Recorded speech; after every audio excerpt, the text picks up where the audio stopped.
Hello everyone, कैसे हैं आप सब लोग। Welcome back to ICT virtual classroom Dehradun. मैं निखिल राणा, क्लास 12th का अपना मैथ्स का टॉपिक जो कि इंटीग्रेशंस इंटीग्रल्स उसको हम कंटिन्यू रखेंगे। और आज हम जो है सेकंड पार्ट इंटीग्रेशन का जो सेकंड पार्ट है, जो सेकंड एक्सरसाइज है, उसके बारे में थोड़ा बहुत डिस्कस करेंगे, कॉन्सेप्ट्स को समझेंगे और फिर आगे हम उस पर क्वेश्चंस भी लगाएंगे। तो चलिए अपनी क्लास शुरू करेंगे। एंड शुरू करने से पहले हमेशा की तरह थॉट ऑफ द डे लेके चलते हैं। तो आज का थॉट ऑफ द डे है बच्चों, हमें कोई भी काम तब तक ही असंभव लगता है जब तक कि हम उसे कर नहीं लेते। जी हाँ, आपको हमेशा कोई भी काम जब भी है तब तक हम उसको कर नहीं लेंगे जब तक हम उस पे अपना इंटरेस्ट नहीं शो करेंगे, या जब तक आप आप उस पे कुछ करोगे नहीं उस वर्क पे, तो आपको ऐसे ही लगेगा कि आपसे नहीं हो पाएगा, है ना। तो कोई भी चीज अपने अंदर कभी भी ऐसा एटीट्यूड मत रखो कि यार कि नहीं मुझसे चीज नहीं, उसका रंग रूप देख के। क्वेश्चंस, काफी बच्चे ऐसे भी होते हैं क्वेश्चंस देख के यार क्वेश्चंस के साथ ट्रिकी लग रहा है और मुझसे तो नहीं होगा, बट जब उसे करने लगते हैं, उस क्वेश्चंस को हम करते हैं तो काफी आसान दिखता है ना। जब करने लगते हैं तो कभी आसान हो जाता है। तो बिना करे कभी भी हमें हार नहीं माननी है।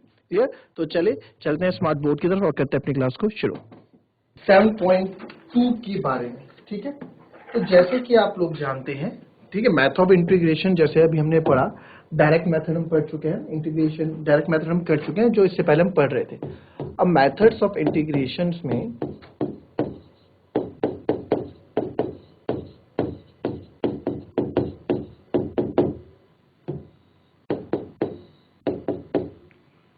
मेथड्स ऑफ इंटीग्रेशन, तो मेथड्स ऑफ इंटीग्रेशन में पहला मेथड है, ठीक है, पहला हमारा मेथड क्या है, पहला मेथड था हमारा डायरेक्ट मेथड हम पढ़ चुके हैं। ठीक है, डायरेक्ट मेथड हम कर चुके हैं जो 7.1 में हमने किया। ठीक है, तो इसमें 3 है।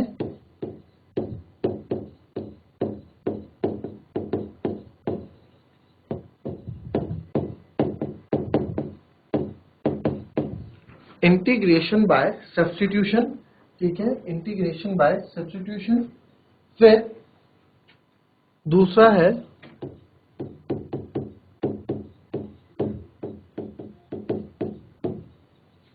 इंटीग्रेशन बाय पार्शियल फ्रैक्शन, या पार्शियल मेथड भी आप इसको बोल सकते हैं और पार्शियल फ्रैक्शन भी आप इसको बोल सकते हैं। ठीक है, फिर तीसरा है इंटीग्रेशन बाय पार्ट्स, क्योंकि इंटीग्रेशन के अंदर बच्चों बहुत ही बड़ा चैप्टर है इंटीग्रेशन। ठीक है, कुछ कुछ क्वेश्चन आपको ऐसे मिलेंगे कि उसमें इंटीग्रेशन बाय पार्ट भी लगेगा, सब्स्टिट्यूशन से भी हो जाएगा, है ना, डायरेक्ट से भी हो जाएगा। बट कुछ कुछ में ऐसा होगा कि आपको केवल एक ही चीज लगेगी, भाई सब्स्टिट्यूशन से होना है तो सब्स्टिट्यूशन से ही वो क्वेश्चन हो पाएगा, वैसे नहीं हो पाएगा। ठीक है, तो जो हम चीज पढ़ रहे हैं, हम पढ़ रहे हैं इंटीग्रेशन बाय सब्स्टिट्यूशन। इस वाले एक्सरसाइज में, इस वाले पार्ट में जो हम पढ़ेंगे वो हम पढ़ेंगे इंटीग्रेशन बाय सब्स्टिट्यूशन। तो जब इंटीग्रेशन बाय सब्स्टिट्यूशन हम पढ़ेंगे, ठीक है, इंटीग्रेशन बाय सब्स्टिट्यूशन हम पढ़ेंगे तो यहाँ पे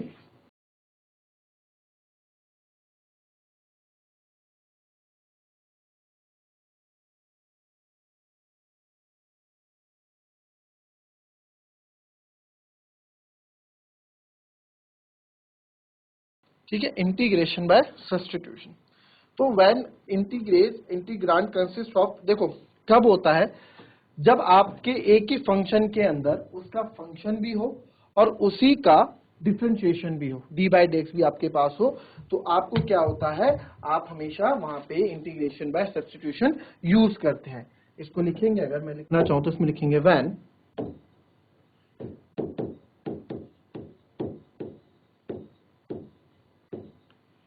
इंटीग्रैंड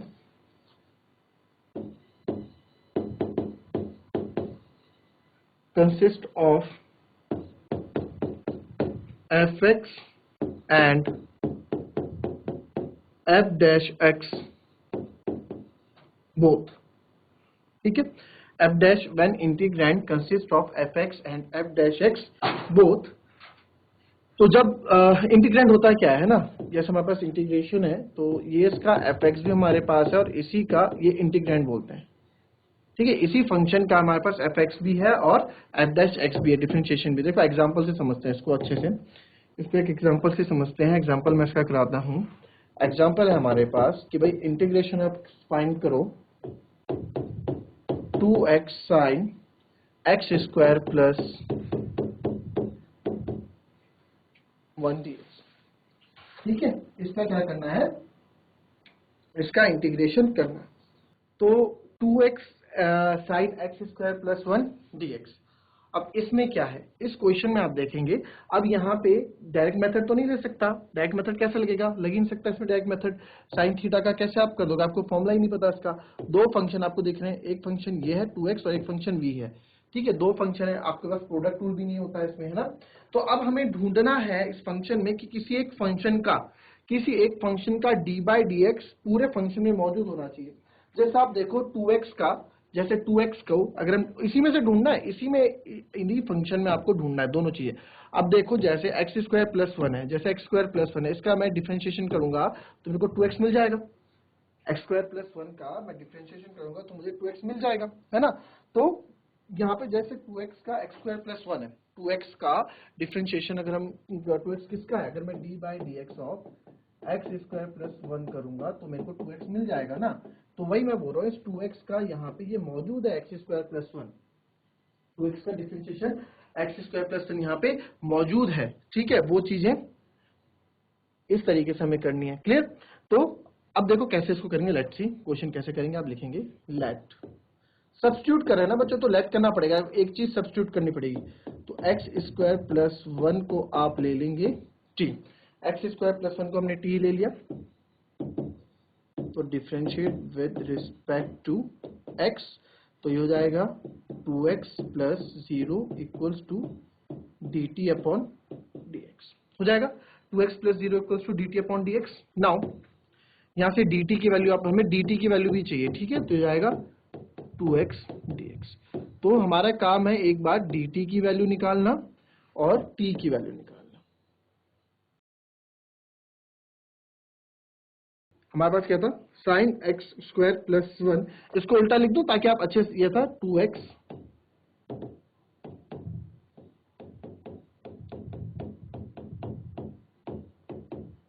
ठीक है। अब इसको थोड़ा सा रीअरेंज करके लिख देते हैं आगे पीछे ताकि आपको समझने में आसान हो। 2x dx इधर लिख दो, ठीक है, या फिर आप ऐसे कर दो, dx हम पहले नहीं लिख सकते, पहले साइन एक्स स्क्वायर प्लस 1 और इस 2x को इसके बाद लिख दो और dx तो है इसके साथ, ठीक है। तो साइन एक्स स्क्वायर प्लस 1 की जगह क्या लिख दूंगा मैं, p, भाई ये इसको फर्स्ट इक्वेशन मान लो, इसको दूसरा मान लो, ठीक है। और 2x dx की जगह को क्या लिखूंगा, dt, यहाँ लिख दो फ्रॉम 1 and 2, वही सब्स्टिट्यूट ही तो कर रहे हैं, सब्स्टिट्यूट मतलब हमने इसकी वैल्यू यहाँ पे सब्स्टिट्यूट की, तो साइन टी dt आ गया। साइन टी dt का अब आपको इसका डायरेक्ट फॉर्मूला हमें पता है, साइन थीटा का क्या होता है, माइनस का कॉस टी प्लस टी, और कॉस टी की वैल्यू आप यहाँ रख दो, cos T minus cos T की वैल्यू क्या है, टी की वैल्यू हमने भी लिखी थी एक्स स्क्वायर प्लस 1 प्लस सी, और फाइनल आंसर। कॉपी कर लो इसको, इस तरह से क्वेश्चन आपको करने हैं, ठीक है, कॉपी करो पहले इसको।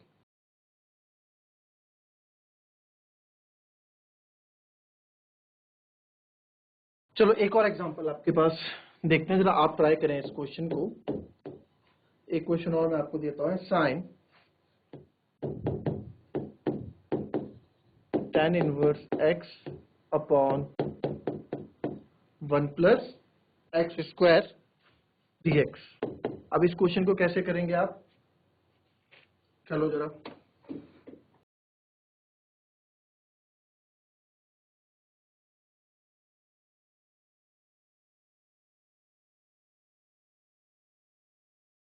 अब हमें यहाँ देखा कि हमको यहाँ क्या दिखा, मुझे दिखा यार कि differentiation of tan inverse x, tan inverse x का अगर मैं d by D x of tan inverse x में करता हूँ तो हमको क्या मिलता है, 1 अपॉन 1 प्लस एक्स स्क्वायर मिलता है। तो मैंने ये देखा, ये 1 प्लस एक्स स्क्वायर, मैंने देखा कि 1 प्लस एक्स स्क्वायर क्या है, tan इनवर्स x का डिफरेंशिएशन होता है। तो हमें फंक्शन भी मिल गया और जिसका डिफरेंशिएशन भी हम मौजूद है वो भी मिल गया। तो हम क्या करेंगे, हम जो फंक्शन होता है ना उसको t मान लेते हैं। तो late t equals to, sorry, let tan inverse x equals to t. Now differentiate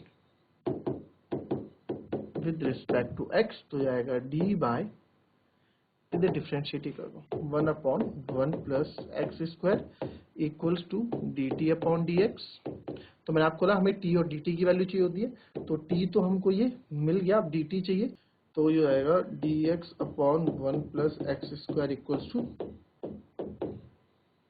dt। ठीक है, ये मिल जाएगा। नाउ तो therefore integration of sine tan inverse x dx upon 1 plus X square. तो आप देखेंगे साइन tan इनवर्स x की जगह तो साइन t में रख दूंगा और dx upon 1 plus X square की जगह dt में रख दूंगा। तो अगेन सेम ऊपर वाली की तरह आंसर आ जाएगा। साइन का होता है आपका फॉर्मूला माइनस कॉस, क्योंकि जब कॉस आता है c जब भी आएगा तो माइनस लेके आता है इंटीग्रेशन में, तो माइनस कॉस t की जगह आप रख देंगे tan inverse x plus c is our answer. बहुत सिंपल है।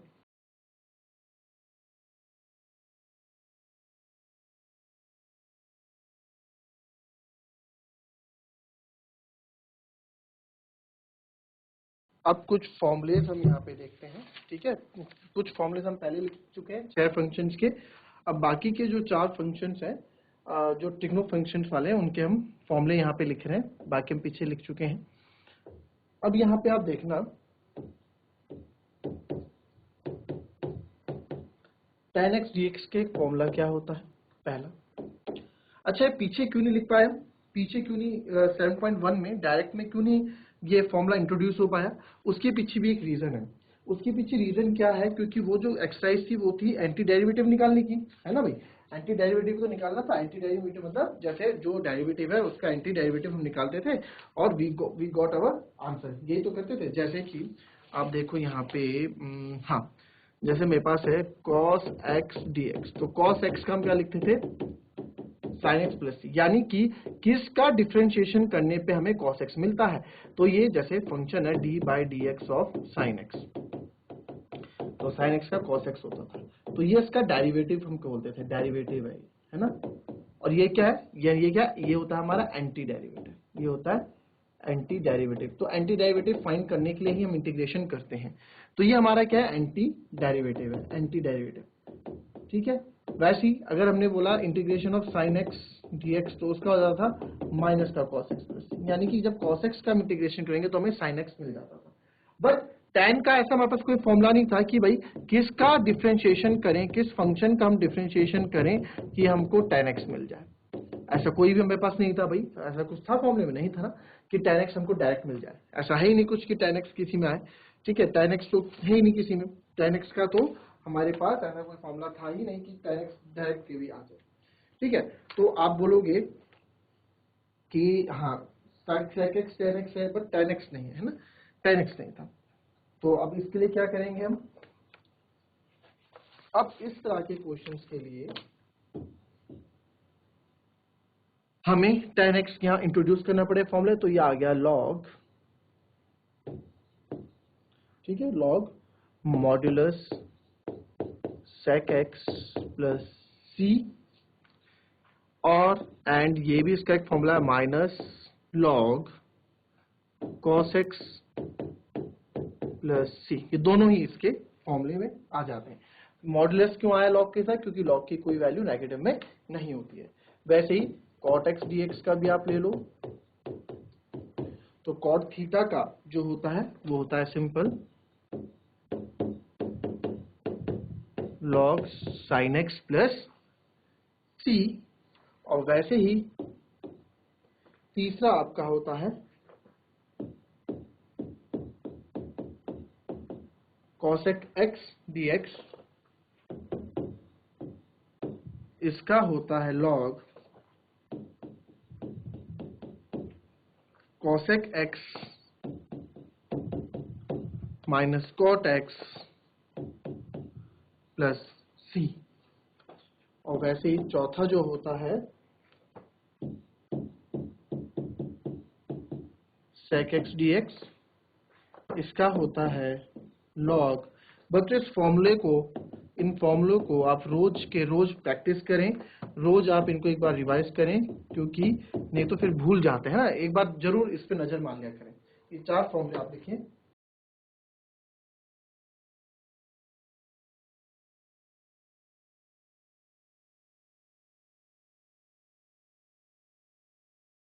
चलिए अब ना ये क्वेश्चंस आपके प्रूविंग में भी पूछ लेते हैं और एज अ क्वेश्चन भी बना देता है, क्योंकि सब्स्टिट्यूशन का है तो आपके पास क्वेश्चन भी आ सकता है कि फाइंड द इंटीग्रल, आता भी है फाइंड tan x dx। हमारे पास आ गया फाइंड tan x dx, है ना, बाय सब्स्टिट्यूशन जो भी होता है। सब्स्टिट्यूशन हम यूज इसमें करने वाले हैं, सब्स्टिट्यूशन इसमें हम यूज करेंगे। तो अब इसमें यूज करने के लिए क्या, देखो tan थीटा के लिए हमारे पास डायरेक्ट कोई है नहीं, बट tan थीटा को मैं लिख सकता हूं sin x upon cos x dx लिख सकते हैं, ठीक है। तो अब आप यहाँ देखेंगे, अब अगेन मेरे को सब्स्टिट्यूशन करना है, तो मुझे यहाँ देखना है कि यार कौन से, अब आप देखो भाई sin x का डिफरेंशिएशन करोगे cos x मिल जाएगा, और cos x का डिफरेंशिएशन करोगे तो sin x भी मिल जाता है ना। cos x का डिफरेंशिएशन जब हम करते हैं, हालांकि माइनस का sin x मिलता है, बट साइन अभी हमें साइन तो हम अरेंज कर लेते हैं ना, साइन की एडजस्टमेंट हो जाती है। तो अब यहाँ पे चीजें मेरे को पता कौन सा फंक्शन हमको t मानना चाहिए। तो एक चीज आप हमेशा याद रखें कि जब भी आपके डिनोमिनेटर वाला फंक्शन ही हमेशा आप फंक्शन लेट करोगे t, ऐसा क्यों, आपको आगे समझ में आ जाएगा। तो मैं क्या करूंगा, let cos x equals to t,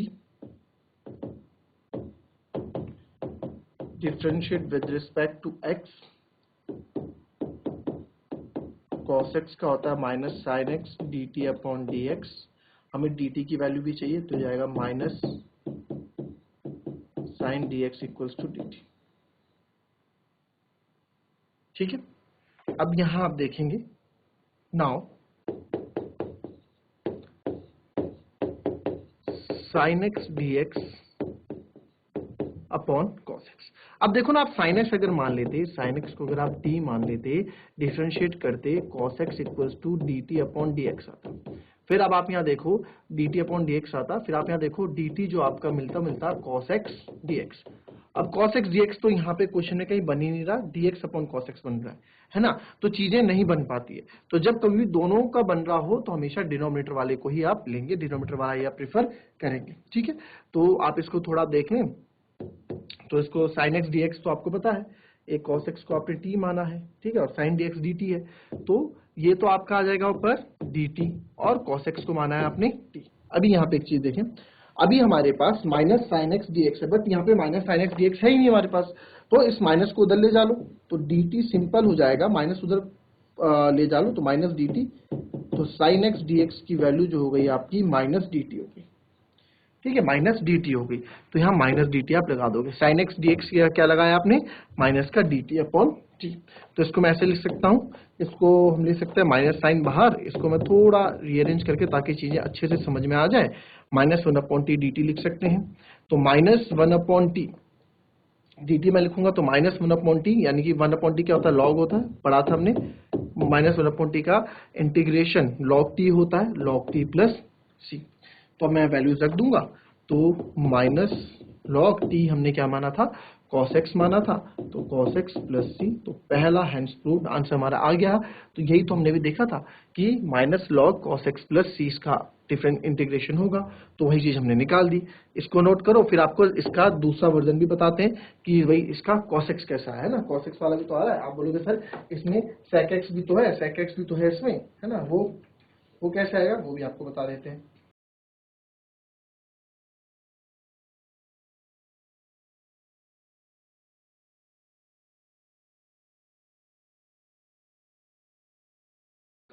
अब इसका देखो, आपको था ना log m to the power n होता है आपका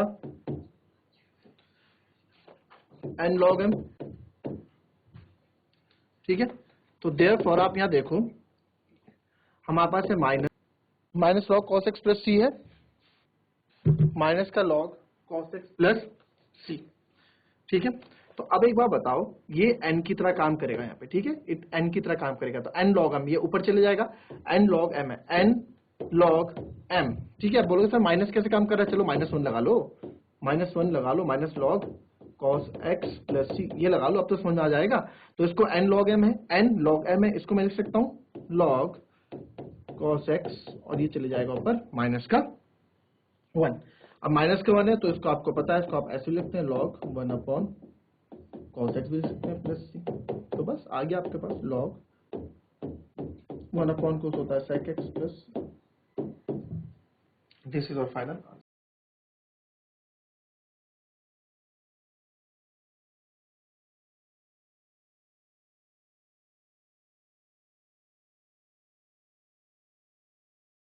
चलिए, अब इसका आप होमवर्क खुद करके लाएंगे। आंसर आपको पता है इसका, अभी हम लिख चुके हैं, इसको प्रूफ करना आपको। Cot X upon D X, cot X को आप क्या कर सकते हैं, कॉस अपॉन साइन लिखोगे।